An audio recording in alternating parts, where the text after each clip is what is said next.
Ya layak lah, karena yang mereka ucapkan itu bisa dibilang tidak tepat untuk di negeri yang beragam.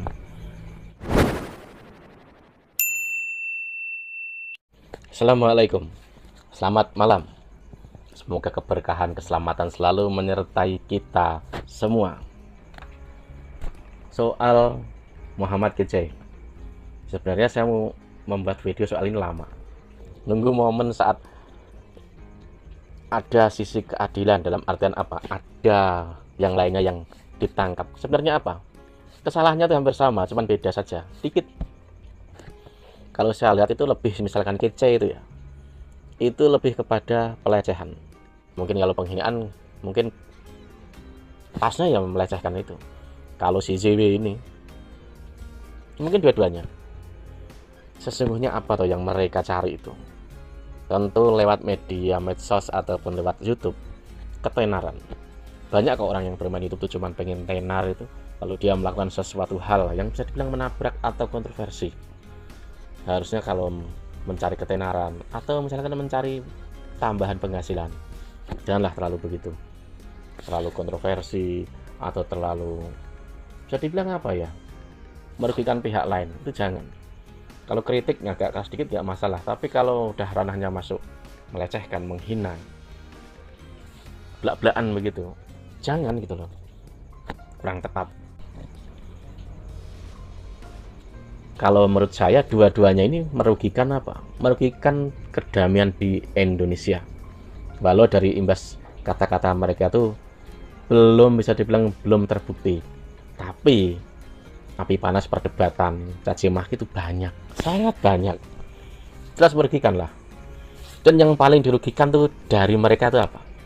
Ya orang Islam di Indonesia, karena mayoritas orang Islam di Indonesia. Coba kalau Anda lihat di Amerika, orang dari ex-Islam menjelekkan agama Islam, itu pun jarang.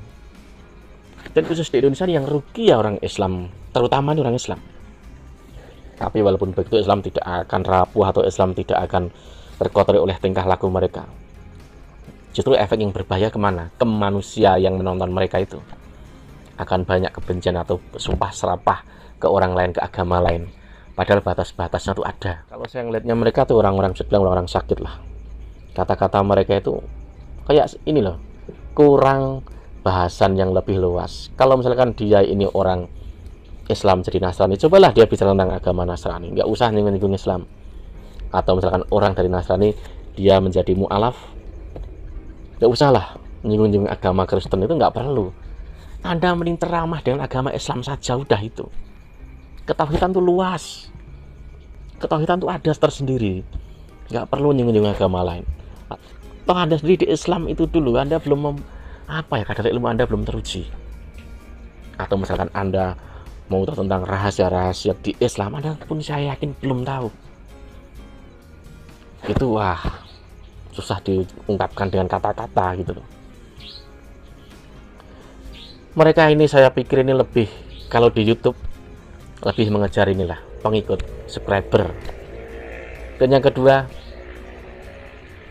ini harusnya kalau di YouTube itu misalkan orang tuh niatnya mencari ketenaran, nggak perlu di YouTube.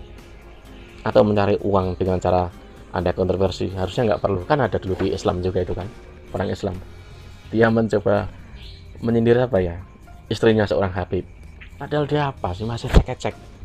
Harusnya di antara orang beragama itu saling mengoreksi, lebih ke dalam lah, nggak usah keluar, karena ada batas-batasnya itu. Koreksi di dalam sendiri, tentu tujuannya baik. Misalkan mengoreksi berlaku ucapan-ucapan yang nggak benar, dalam artian apa, memaki, menghina, itu nggak perlu. Harusnya orang Islam, misalkan dia orang Islam, harusnya orang Islam sendiri yang protes. Begitu juga misalkan orang Nasrani, harusnya kalian orang-orang Nasrani harus mengkritik teman kalian juga yang misalkan dia menghina agama Islam. Harusnya begitu. Selama ini ada, tapi kurang membahana. Dan khususnya channel-channel yang besar-besar itu, yang terkenal itu, mereka kurang menyentuh ke hal ini kok. Mereka cuman kebanyakan menyentuh kemewahan mereka sendiri. Mungkin lebih ke artis, soalnya artis bahas-bahas begini untuk apa juga gitu loh. Mereka lebih suka pamer, tas saya mahal, mobil saya mahal, lebih ke situ.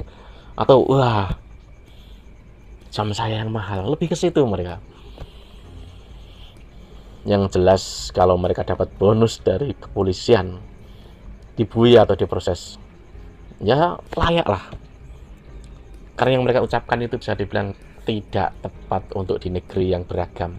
Karena setahu saya banyak ustadz itu yang punya nama atau pendeta, mereka itu punya asisten untuk buat channel dan lain sebagainya. Kurangnya bahasan ilmu ke dalam mereka lebih banyak mengoreksi agama luar. Ya salah lah, masa mengoreksi agama orang lain, mending mengoreksi diri sendiri. Dan selanjutnya harusnya ada lagi, siapa? Si Paul ini lebih berbahaya sesungguhnya. Cuma dia ini kan di luar negeri, tidak di Indonesia, mungkin susahnya keputusan kita di situ. Tapi si Paul ini bahaya ucapan-ucapan dia ini, sok paling ngerti dia. Sampai sini, wassalam.